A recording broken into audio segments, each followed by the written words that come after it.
जय श्री कृष्ण। आप सभी को Shrimad Bhagavad Gita the mind Guru series के चौथे प्रश्न में मैं प्रीति चिंडक आप सभी का स्वागत करती हूँ। आप सभी को गुड़ी पाड़वा की हार्दिक शुभकामनाएं। आज का हमारा चौथा प्रश्न हमें पूछा है बेलगाम से श्वेता ने। देखते हैं श्वेता जी क्या पूछती है। श्वेता जी का सवाल है, लोग गलत रास्ते पर क्यों सफल होते हैं और खुश रहते हैं, जबकि सही काम करने वाले लोग इनके मुकाबले उतने खुश नहीं होते या उतने सफल नहीं होते। गलत लोग यह जानते हुए भी कि वह गलत कर रहे हैं, फिर भी उन्हें लगता है वही 100% सही है। इसका जवाब श्रीमद् भगवद गीता में है। हमें पता है श्रीमद् भगवद गीता यह हमारे हर सवाल का जवाब है, हमारे जीवन की मार्गदर्शिका है, क्योंकि यह भगवान श्री कृष्ण ने कही है। श्रीमद् भगवद गीता में इस प्रश्न का उत्तर मुख्यतः दूसरे, 5वें, 7वें और 9वें अध्याय में देखने मिलता है, जबकि संपूर्ण श्रीमद् भगवद गीता में हमें हर एक प्रश्न का उत्तर मिलता है, लेकिन सिर्फ हमारी ढूंढने की, देखने की और विश्वास की नजर चाहिए। दूसरे अध्याय के 47वें श्लोक में भगवान श्री कृष्ण कहते हैं कि मनुष्य योनि ये सिर्फ कर्म करने के लिए है। हमें सिर्फ कर्म करना है, ना कि इसके मिलने वाले फल के प्रति हमें आसक्त रहना है, क्योंकि जब भी हम इसके फल के प्रति आसक्त हो जाते हैं तो हम भगवान श्री कृष्ण से विमुख हो जाते हैं, क्योंकि हमारा ध्यान सिर्फ और सिर्फ उसके मिलने वाले फल पर रहता है। जैसे कि अगर हम किसी का भला करते हैं तो हमारे मन में यह आता है कि मैंने इसका भला किया, मैंने इसका भला किया, और बस यही चीज हमें इस कर्म फल के मोह में फंसा देती है। अच्छे कर्म का समर्पण हमें करना है और वह श्री कृष्ण के प्रति करना। अच्छे कर्म का अति आनंद होना भी गलत ही है। मतलब नेकी कर और दरिया में डाल, अच्छा करना है और बस भूल जाना है, श्री कृष्ण अर्पण कर देना है। अगर ये नेकी श्री कृष्ण के पास रही तो वह दुगनी चौगुने होके बढ़ जाती है, और अगर हमारे पास रही तो ये सीमित हो जाती है। और इससे हम अगर किसी का भी भला करते हैं तो हमारे मन में एक अनजाना सा अहंकार उत्पन्न होता है, और इससे मन में क्रोध, प्रमाद जैसे दुर्गुण उत्पन्न होते हैं, जो कि भोग कहलाते हैं। लेकिन हमें तो कृष्ण का प्रिय बनना है, हमें कृष्ण का सखा बनना है, तो हमें कर्म फल का त्याग करना अति आवश्यक। यह हमारा प्रथम कर्तव्य है। जैसे कि हमें सवाल पूछा गया है कि बुरा कर्म करने वालों के साथ अच्छा और अच्छे कर्म करने वालों के साथ बुरा होता है, तो इसका उत्तर भी भगवान श्री कृष्ण 9वें अध्याय के 22वें श्लोक में देते हैं। हमें कर्म फल की आसक्ति छोड़नी है। जैसे कि भगवान पहले भी कहते हैं, जैसे ही हम कर्म फल की आसक्ति छोड़ देते हैं, मतलब ये मैंने किया और ये मुझे मिला, ये सोचना अगर हम बंद कर देते हैं, तो हमारे मन में यह भाव उत्पन्न होता है कि जो कुछ भी कर रहा है वो कृष्ण कर रहे हैं, जो कुछ भी हो रहा है वो उनके द्वारा हो रहा है और हम केवल माध्यम हैं। जब हम अपने आप को माध्यम मानने लग जाते हैं तो हम हर अहंकार, हर दोष से मुक्त हो जाते हैं, और हम वह सब कुछ सोचने लगते हैं कि हमारे साथ जो भी हो रहा है वो कृष्ण कर रहे हैं, और सकारात्मकता से सोचने लगते हैं कि हमारे साथ अगर कुछ बुरा हो रहा है तो वह कृष्ण हमारे अच्छे के लिए ही कर रहे हैं। जब यह भाव हम मन में लाते हैं, तब हमारे अंदर कोई भी दोष यानी कोई भी दुख का आगमन नहीं होता। हमारा यह सोचना कि हम श्री कृष्ण के हाथ में है, जो भी कर रहा है वही कर रहे हैं हमारे लिए, और जो भी वो हमारे लिए करेंगे वो हमारी भलाई ही उसी में छुपी होगी। जब यह भाव हमारे मन में आता है तो हम निश्चिंत हो जाते हैं। जो कुछ भी हो रहा है श्री कृष्ण की मर्जी से हो रहा है और हमारी भलाई के लिए हो रहा है। इसीलिए हमें सब कुछ उन पर छोड़कर हमें सिर्फ हमारे कर्म पर ध्यान देना है। हमारे जो निहित कर्तव्य है हमें उस पर ध्यान देना है।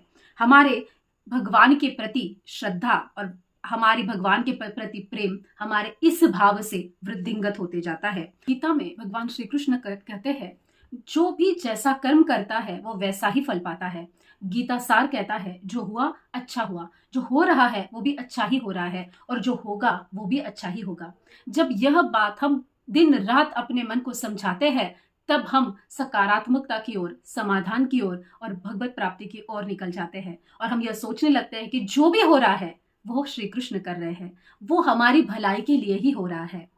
जब हम उपरोक्त बातों का अनुकरण करते हैं, जीवन में उतारते हैं, तब 5वें अध्याय के 22वें श्लोक में कृष्ण कहते हैं, इंद्रिय व विषयों के संयोग से उत्पन्न होने वाले सुख है जिसे गीता में भोग कहा गया है, वह सिर्फ दुख का ही कारण है।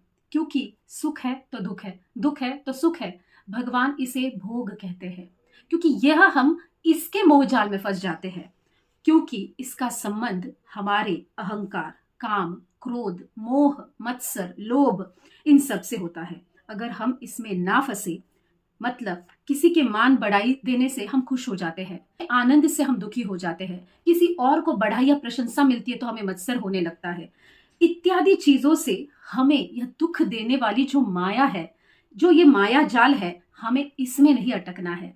हमें इसके आगे बढ़कर भगवत प्राप्ति करनी है। यह ही श्री कृष्ण चाहते हैं। इसलिए हम हर कार्य करें और बस श्री कृष्ण अर्पण करें। मतलब हम कौन सा भी कर्म करें, कर्म तो हमें अच्छे ही करने हैं, क्योंकि हर एक के निहित कर्म अच्छे ही है। तो हमें अच्छे ही कर्म करने हैं, लेकिन हमने ये माध्यम बन के किया है, यह अपने आप को समझाना है। भगवत प्राप्ति में कृष्णार्पण होने के मार्ग में अगर लग जाए तो जीवन सुगम और सफल हो जाएगा, और अक्षय सुख का जो आनंद है, जो अक्षय सुख है, वह हमें प्राप्त हो जाएगा। 7वें अध्याय के 13वें और 14वें श्लोक में भगवान श्री कृष्ण कहते हैं, सत्व, राजसी, तामसी यह सभी गुण भी मुझसे उत्पन्न है। मतलब ये तीनों जो गुण है यह मनुष्य में है, लेकिन यह भी भगवान की रचाई एक माया है। इस माया जाल में वह आदमी फंसना चाहता है, क्योंकि यह माया उन्हें फंसाती है। लेकिन भगवान कहते हैं, जिनकी दृष्टि मुझ पर है, जो मेरे प्रति आसक्त है, वो इस माया में नहीं फंसते। मतलब सत्व, राजसी, तामसी इन गुणों का कोई प्रभाव उस मनुष्य पर नहीं रहता जिसकी दृष्टि इन गुणों से हटकर भगवान पर चली जाती है। वह इन गुणों से कभी भी प्रभावित नहीं होता, अपितु वो भगवान श्री कृष्ण से प्रभावित होता है। और पहले और 12वें श्लोक में भी भगवान यही कहते हैं कि यह तीनों गुण भले मुझसे उत्पन्न है, लेकिन यह मेरी रचाई एक माया है। इससे हटकर मुझसे प्रभावित होना है, मुझ में आसक्त होना है। मतलब इनसे तुम तर जाओगे, इन तीनों गुणों से तुम तर जाओगे, ये तीनों गुण तुम पर हावी नहीं होंगे। तो भगवान बहुत सारी चीजें हमें समझाते हैं। जब हम सब कुछ भगवान पर छोड़ देते हैं और कहते हैं जो करेगा वही करेगा, हम तो सिर्फ और सिर्फ उसके माध्यम है, तो हमारी नाव के किवैया वो बन जाते हैं और हमारे जीवन के सारथी, मार्गदर्शक वो बन जाते हैं। जब हमारे सारथी भगवान श्री कृष्ण बन जाते हैं तो हमें जीवन में देखने की और सोचने की जरूरत ही नहीं पड़ती। भगवान श्री कृष्ण जब सारथी बनते हैं तो जाहिर सी बात है, हमारा जीवन तो सफल ही है। हमेशा कृष्ण को अपना जीवन समर्पित करना है, तो हमारे जीवन का कल्याण निश्चित है। पुराणों में इसके बहुत सारे उदाहरण भगवान ने दिए हैं। भगवान हर एक को अपने कर्म का फल देते हैं, फिर वो कर्म अच्छा हो या बुरा हो। कर्म फल देने का अधिकार हमें सिर्फ और सिर्फ भगवान को दिया है, वो सिर्फ और सिर्फ भगवान के पास है। हमें अपने पास नहीं लेना है, हमें उसमें आसक्त नहीं होना है। पुराणों की एक कथा अगर आपको याद हो, शिशुपाल जो कि भगवान श्री कृष्ण के बुआ के बेटे भाई थे, लेकिन उनको 100 अपराध माफ करने का भगवान ने वरदान दिया था उनकी माता को, यानी अपनी बुआ को। लेकिन उनके अपराध इतने बढ़ गए, 100 अपराधों तक भगवान ने संयम रखा और 101वें अपराध पर भगवान ने उनका वध कर दिया। हमें यह प्रतीत होता है कि भगवान श्री कृष्ण बहुत ही अच्छा न्याय करते हैं।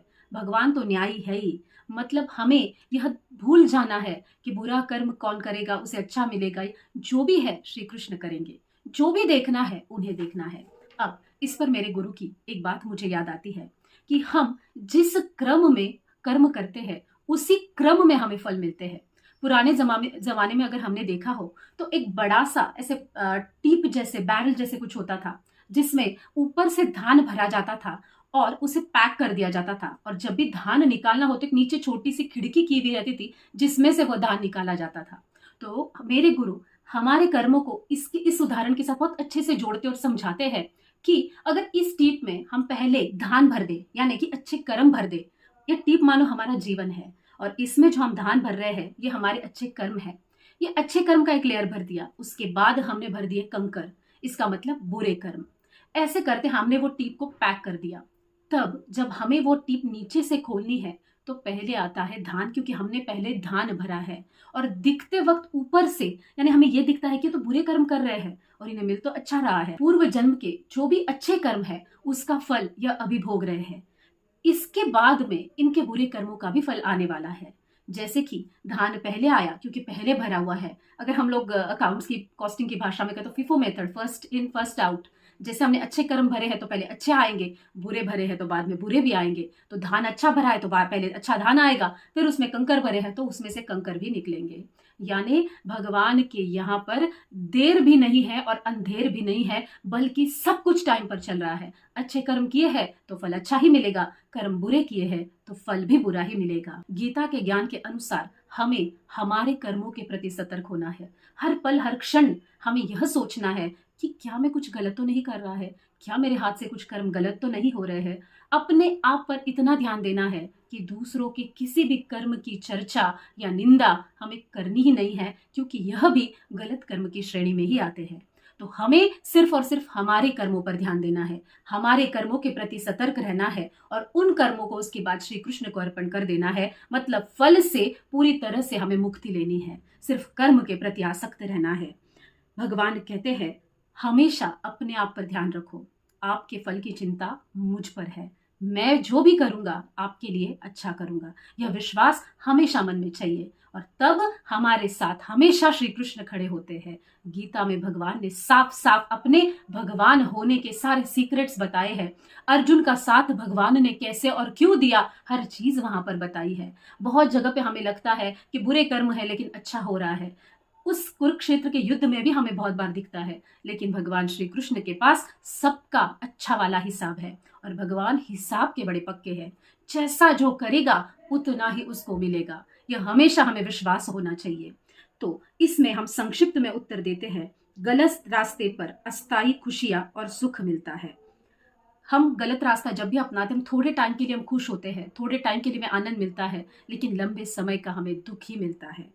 सही कर्म करने वाले को भले ही लौकिक सफलता या खुशी नहीं मिल रही ऐसा लग रहा है, लेकिन उनका आध्यात्मिक विकास हो रहा है। वह श्री कृष्ण के प्रति आसक्त होकर श्री कृष्ण के प्रिय बन रहे हैं।